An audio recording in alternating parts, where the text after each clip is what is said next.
Good morning. Welcome. This is Angela Coulter, your Consciousness Transformation Ascension Guide, the originator of Trinity Energy Progression, bringing you this week's Living the Shift. This week we're talking about death because, it's funny, it keeps on coming up. And I know I talked about death in one context. I think I looked it up back in like April because I'm like, wait, didn't I talk about this already? But, there's a lot of facets to every topic that we cover, especially when it comes to living in consciousness and seeing our underlying motivations, seeing what we're attached to. So the we talked about in April had to do with our motivations around death and dying, and how we still believe. So, and we're going to talk a little bit more about that today because many still believe that death is a punishment. And part of it is this fear of the unknown, right? Of what we believe is the unknown. So good morning, Gloria. So we go through all this, all of these things that we have underneath it. If we have this basic belief that death is bad, that I'm going to be punished through death, right? How many belief systems talk about a hell or a purgatory or something of the sort, once we die and all that kind of stuff. I sort of laugh about that. And even when I was a child and had to go to church, and I was like, no, that doesn't make any sense. What if this was purgatory? But anyway, that's just a joke. Anyhow, the thing is, there's a great movie called, what things may come, what dreams may come. It's a Robin Williams movie. An old Robin Williams movie, and it's one of the best ones because it talks all about this, all about how when we die, this is a concept of how when we die, what happens has to do with what we believe is to happen. And so what's interesting is, if we believe we're going to be in purgatory, then we put ourselves in purgatory. If we believe we're going to be in hell, we're going to be in hell for a period of time anyway. And so we pass through that and we forget that separation. Oh, hi, Joanna. Yes, that movie was great. It's What Dreams May Come? What Dreams May Come. I think that was the name of it. Yeah. Anyway, so we do all this stuff and we build this whole motivation in our lives on, sorry, my hair's in my face.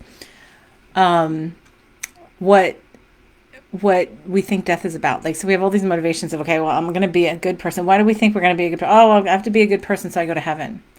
Or I'm a bad person, so I'm going to go to hell, so I'm going to avoid dying. I'm going to be afraid of dying. There's all of this stuff we have embedded in this concept of death. And so we have these ideas of separation, and we are in this habit of being in such separation embodied here.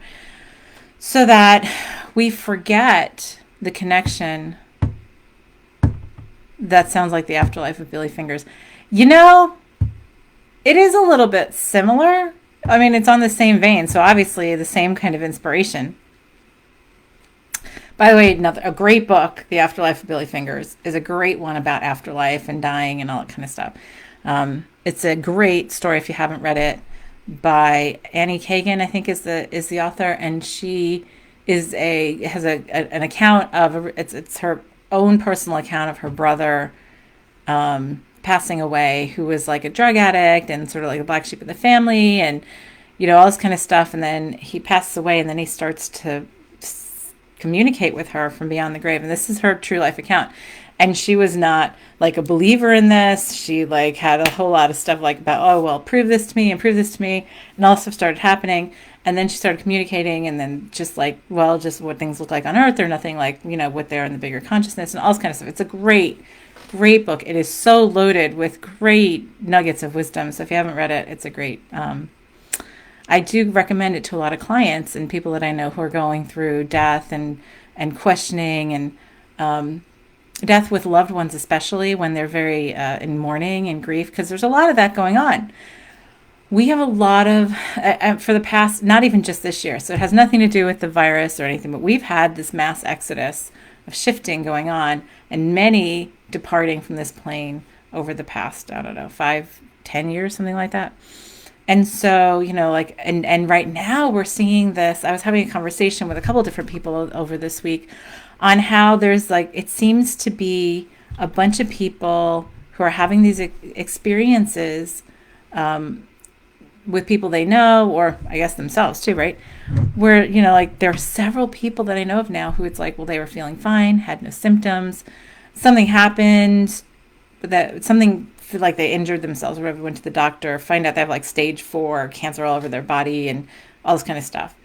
And so fast exits, quick exits, asymptomatic, all that kind of stuff. Well, it's sort of like, oh, I hit the self-destruct button because I'm committing myself to leaving or changing or shifting to finally let go of the toxins that, that have created that within my body. So we have like this whole thing. And so then what happens is we still have this connection though, because of the physical representation of that individual as they're here in our presence. And so we're afraid of leaving our loved ones. We're afraid of our loved ones leaving us. We, that's why we worry about people. We are afraid of them dying. And I will say from my personal experience, because I went through like a decade of so many people in my immediate family dying. I think there was like 10 over 9 years. It was crazy. But, and that's when they really started talking to me heavily from the other side. So my personal experience is, oh yeah, no, they don't go away. They just change form. And when you look at quantum physics, when you look at the fundamentals of quantum physics, it talks about how we're energy. It talks about everything in the multiverse as we can understand it as energy, and energy never dies. It just changes form. That includes the consciousness that it resides in these meat jackets we call bodies, and the part of the consciousness of the divine, if you want to get more esoteric, that is what animates this body, right? All it does is it sheds the body and it moves on, because this body just caused a certain set of lessons that we wanted to have. And then it moves on to whatever it's, processing those lessons, moving on to what's next. Whether it's another lifetime, another part of this existence, another representation, another, jacket of some sort, or just a different function altogether. That's my understanding. I have had so many experiences with those. And so it's really funny because, and pets too. Like, yes, they go on and stuff, but then they come back to visit. I have pets that I've had over years that come back, they stand there at the corner of my eye. They're like, what we love and what we are attached to us is a part of our own soul as well. So it's all something that will always reflect back to us, whether it's in physical form or not, right? So, like, for example, the dog that I had that I just passed away in like 2017 was the dog I had growing up. She passed away. She came back, found me again. And, so that can happen. But really the thing is this, the thing to remember is where we're actually separate from our loved ones is in these physical bodies. Yeah, Joanna says, I've learned to explain this scientifically through our electromagnetic fields and counter space. Yeah, I mean, it's all in quantum physics. Yeah. So the thing is, it's really that we're more separate from our loved ones when we're here in the body. Because when we're outside of the body, that's when we truly remember our wholeness and our oneness. So then there is no division and no separation. And so maybe it is that because we love the separation so much, right? So this is the opposite of what we think, right? Because we're afraid. Many are so afraid, oh, I'm going to be separate from my loved ones, or I'm going to miss this person. And I included. I can't say that I don't get sad when somebody close to me dies or whatever. But I also recognize that the sadness is me and my ego, and it has nothing to do with them. I actually have come to this place where those who pass away, I'm happy that they're free and that they've graduated, because typically that's what it is. Oh, well, they're done. Whether they're 2, 5, 12, or 92, they're done with what they came here to do in that particular body. So congratulations. And yes, will I be sad for that representation here? Yes. To be gone? Yeah. But that's me. And that's my perception of separation. And by the way, I know that I know they're going to come see me or be part of me, or they are a part of me anyway, no matter what. I had somebody else, somebody I knew of that died, that I was that I really looked up to when I was a teenager and stuff, not too long ago. And the funniest part was, like, I haven't talked to her for years. Found out about it, and I was sort of sad. And then I was like, why am I sad? Because I know she's going to come visit me anyway. And lo and behold, like a week later, I don't even think it was a week later. Yep, bam, there she was. And I wasn't even thinking about her, whatever. Then all of a sudden, bam, she was sitting in the car, like talking to me. So it's as we are open in our remembrance and allowing our connection, allowing our divine consciousness, like embodied, and we realize that oneness, then that the sadness and the mourning become very consciously egoic. Like we understand that it's really our own egos that are thinking we're going to be without something, without that person, that physical representation of that person in our reality. I mean, as I know also, there are many of my soulmates, soul tribe, whatever, that we've reiterated and end up passing each other. Another great story about that. Cloud Atlas is a great movie about that, about how a family of souls just travel together, change roles, whatever, have same different interactions, but the same kind of connection. So many conscious understandings coming in. So we actually have a lot of movies and books that have come out and are continuing to come out, and TV shows that actually start to represent this. And so, good morning, Anna. So the thing is to really recognize, that the perception of separation from our loved ones is truly a backwards one, because we're actually more separate from them here in the body than we are when we're out of the body. We can encompass them. We can be in their energy fields. We are all connected and part of each other when we're out of the body.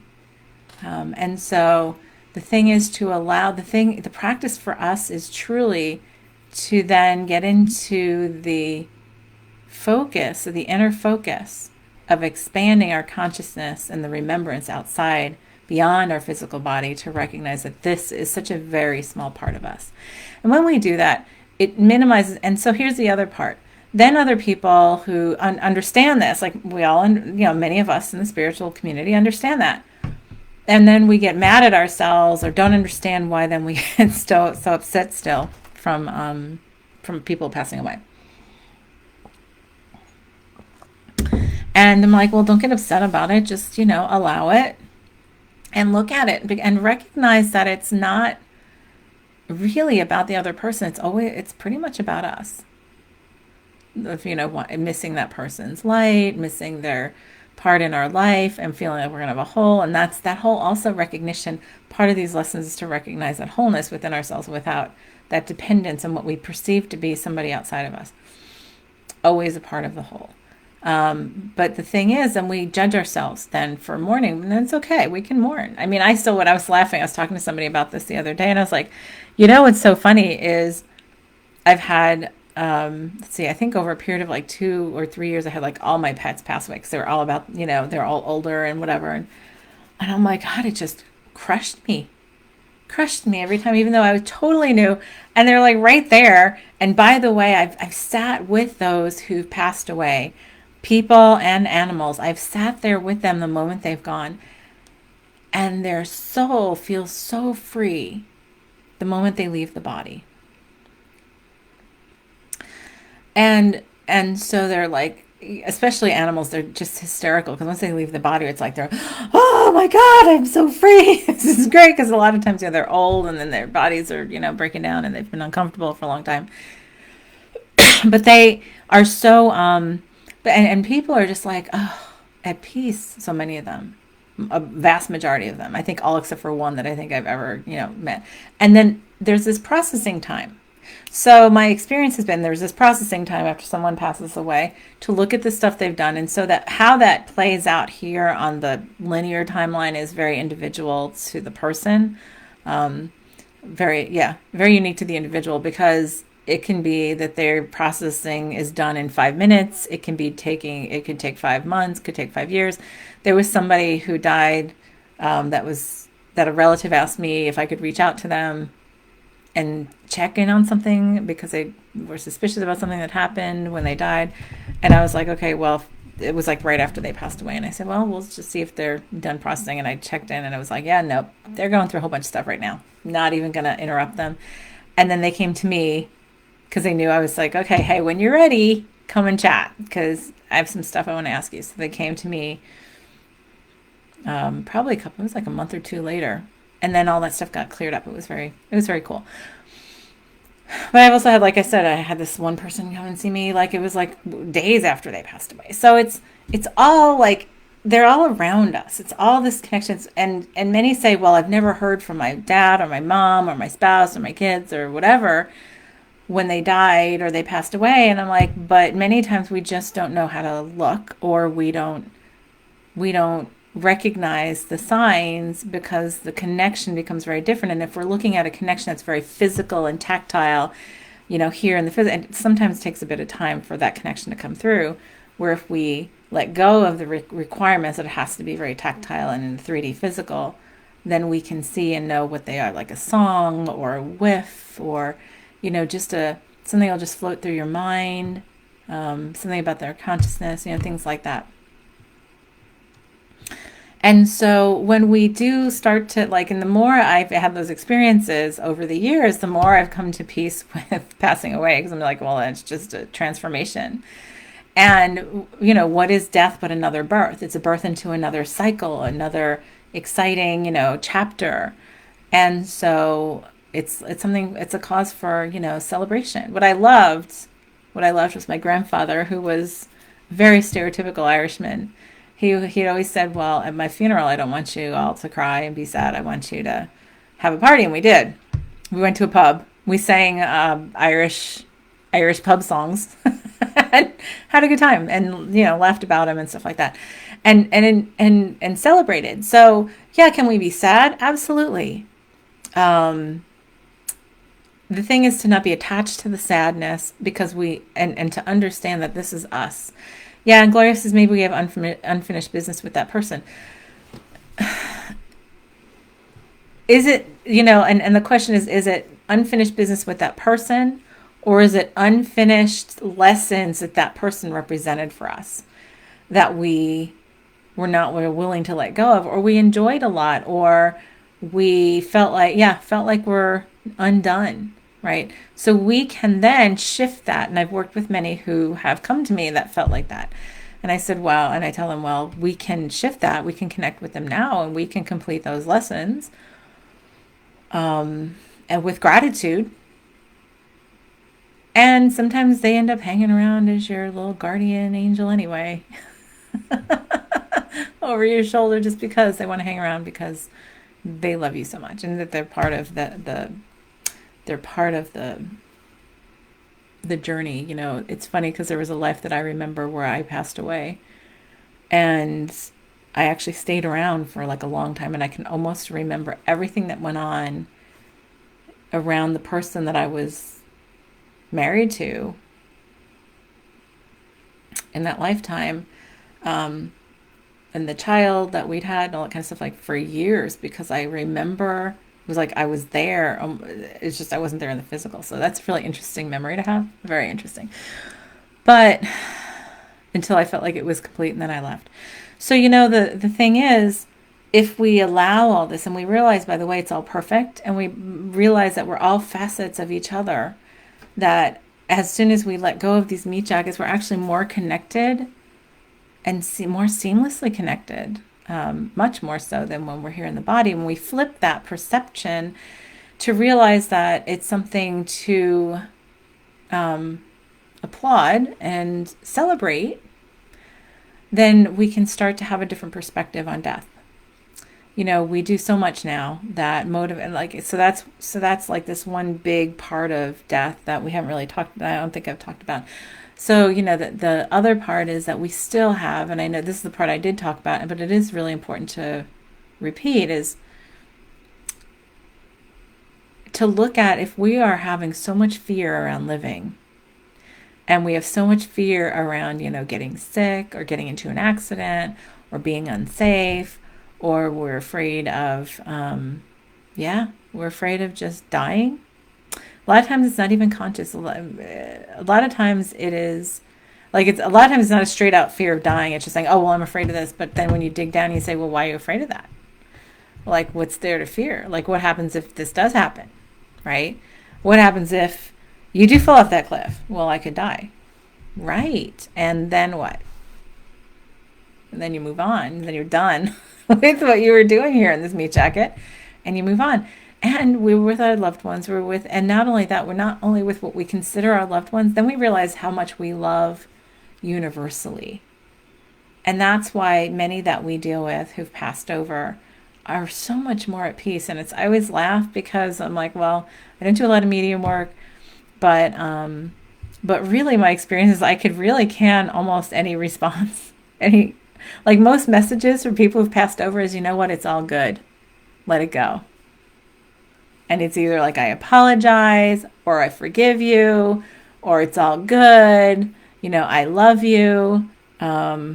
Be happy. Like all of those are like pretty much almost all the messages that you get, because once we release the separation, the density of these bodies, and we're like, oh, well, that was just very separation based. And I didn't even see that bigger picture because I was so focused there.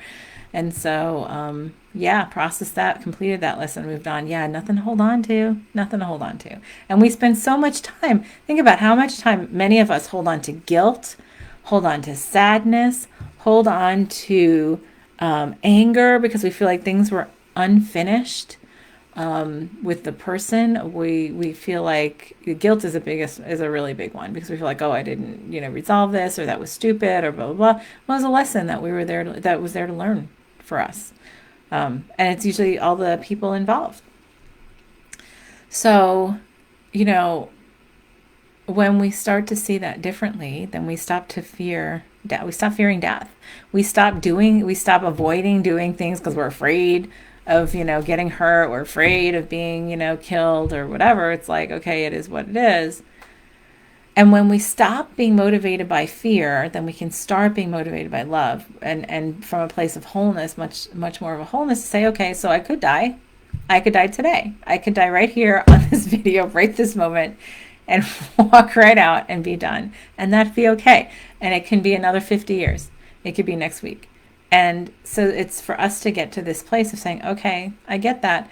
And when others who we love are going, I was talking to a really good friend and client of mine this week, somebody she's known as one of her best friends, has just been one of the ones that are diagnosed crazy stage 4 cancer with no symptoms whatsoever. And I said, well, so there was a reason she found out about it, because it came through like an accident where she cracked her ribs or whatever. And I'm like, well, there's a reason she found out. And so whether she chooses to stay or not, because it is always our choice. Another great book to read about that is Anita Moorjani's Dying to Be Me. So if you haven't read that one, that's a great one. Great story, because that's her personal account of that, getting to literally the moment of death and changing the whole direction of it and coming back and being perfectly fine and seeing how this is all connected. Great book about this topic. So when we decide, and I'm like, so it's like whatever she decides, but the thing is to just be completely present with that individual, be completely authentic and with where you are there. And she said, well, now I sort of woke up and I'm just like, well, I'm ready to just sort of get rid of everything and just go and live my life day to day, because you never know. And I'm like, you're right. You never know. So many are so motivated and so fearful about, oh, I'm going to die from this, or I'm going to get this, or I'm not going to do this, so I don't get this and I don't die, and all this kind of stuff. And it's like, well, then you just never live. And that's really what my friend said. She goes, that's what I realized. It's like so many are not living. They are just avoiding dying. I'm like, yeah, that's a big one. And so it's been this repetitive topic this week, which is usually what gives me a clue as to what to talk about. So, and a lot of times somebody's death is for, some lesson for someone else, part of soul agreements or whatever, or and there's like, okay, I'll be done here. And so then I can also incorporate a message, a lesson for these individuals in my life at the time. So when we start looking at it as a set of lessons, right, like everything else, or a set of messages of remembrance for remembrance, and it's like, oh yeah, I'm going to leave at this point, and I'm going to leave a big message. Say that's, what I used to say, that was a big thing for, like, shootings and or mass deaths, is usually a big message to the collective of, hey, you're not looking at this, or you're not looking at this part of yourself. And so it's been so loud individually, you've been ignoring it. It's been loud in your community, you're ignoring it. So now we're going to make it bigger, like even bigger at the collective level, so that you see it at such a big space that you can't ignore it. And so a lot of times, like mass deaths, that's what the message is. Wake up and smell the coffee because you're really not listening. And that's our higher self. And there's no judgment there. It's just like, okay, well, we said if we get to this point and there's still, denial, we're going to go to this point. And if there's still denial at this point, then we're going to go to this point until we have to create what we call catalytic events, not a cataclysm, what some people, the ego wants to call it a cataclysm and imply that it's terrible. It's just a massive, massive shift of change. And it's sort of like where we are now. So once we get there, it's sort of like all bets are off. And the message is so loud. It's like, okay, well, it's time for us to really listen. So there's a lot of things to ask ourselves, like when death is in our reality. So if there's imminent death for ourselves, there's that we know of, can we say, is there something for me to do? Is it time for me to go? Is there anything for me to resolve now? Right? That gives me lots of tingles. And is there, and what is there for me to do, or what is there for me to be, so that I'm like at peace with all of this, right? And that's for our own deaths. That's for the deaths with everyone around us, or with everyone or anyone around us, including, like I said, our pets, our kids, our families, all that kind of stuff. To say, okay, if by chance this individual died today, or if I died today, or if we all died today, is this all complete? And can I do so with an open heart, with love? Can I step out? Can I let them go, and do so with love? Even if I have sadness, even if I have tears, and that's okay. That's, like I said, it's really funny because we get really weird about that in like the conscious community of, oh, well, I'm so upset with myself because I can't believe I was so like upset about this person dying and da da da. And it's like, okay, but we're still having a human experience, and we still have these ideas of, because we believe in the separation here so much, this part of our consciousness, when that piece of our separate facet goes away in this presentation, we get sad. Is we feel like we have a hole, when really it's the opposite. But when really we have the hole, like if we believe they need to fill the hole, it's sort of a funny thing. But so look at that, and look at that within your lives, and be like, where am I today? Like, am I okay with everything today? Am I totally present with everything today, with everyone? Am I good with where we are? And if we're not, then finish it. Like that's the biggest thing people always like on their deathbed, what will your regrets be? Well, don't have any regrets. What if your deathbed is today? Can you say, I said I love you to those I wanted to say I love you to? Did I hold that space? Have I, apologized where I felt like I should apologize? Have I forgiven and released the things that I've been holding on to, so that I can go in peace, right? Or let them go in peace if it's theirs. And so, and we should do that that's something, that's something for us to do all the time. It's not just when we're faced with imminent death ourselves or with somebody else. It's being present. And it comes back to this. And we say this all over and over again about being present, and coming back to, are you completely present with where you are, with who you're with who you interact with? Are you at peace with those connections and those inner relations? Are you at peace with those lessons and acceptance and a place of love and gratitude. Because if not, then why not deal with that now? Because my understanding is, you know what, we die without them resolved, then that's a lot of times where we come back. And to repeat a certain set of lessons or whatever, or we can, and that's not even a rule either. There's no rules here. We make them up and change them as we go and kind of stuff like that. So, but it's so important to think about that because we are shifting so quickly and we're changing so quickly, and there will be a lot of deaths, not only of physical, like the physical representation, but deaths of relationships, deaths of living situations, deaths of how we've been or where we've been or who we've been with, so that we shift into a completely new place, and it can be completely unexpected. My understanding, it can be like there's a lot of big stuff coming around the corner, and energetically for us, you think, it's like, okay, well, this has just been practice. So to be completely present with how things are changing, how we're creating without context, and how we can allow that. And the only way, the way is not the only way. The way for us to allow that is to be able to let go and allow the deaths of those things, so that we can move forward in fresh, in wholeness, as we reassimilate all those facets of ourselves that we held out separately by the reflection of those around us. We allow them back in, then we know we move forward with them in our wholeness anyway, right? So it's quite a beautiful thing. So look in the mirror this week. Just take an assessment. Look around you. Look around you, in your relationships, in your situations, your environment, and see what's unresolved, and allow yourself to start resolving it, and say, and coming to peace with death as just a part of the shifting, a part of our constant shifting of one form to another. That's always happening.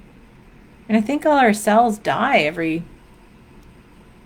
6 or 7 years and regenerate themselves. So we literally are dying and rebirthing all the time, and perpetuating these meat bodies. And maybe it's just when we decide, yeah, I don't need to do that anymore, that's when we just allow it to die. There's a concept. So lots to think about or consider, or just sort of sit on and meditate on. Allow yourself to just take a look at that and say, where am I on death? My death and the death of others. Like, what would really ping me and upset me, and why? And then maybe start looking into that until you get to a place of saying, how can I accept that with love and wholeness and gratitude? So on that, I'm going to let you go. Thank you for joining me. Have a great week. We'll see you next time. This is Angela Coulter signing off with this week's Living the Shift. Bye.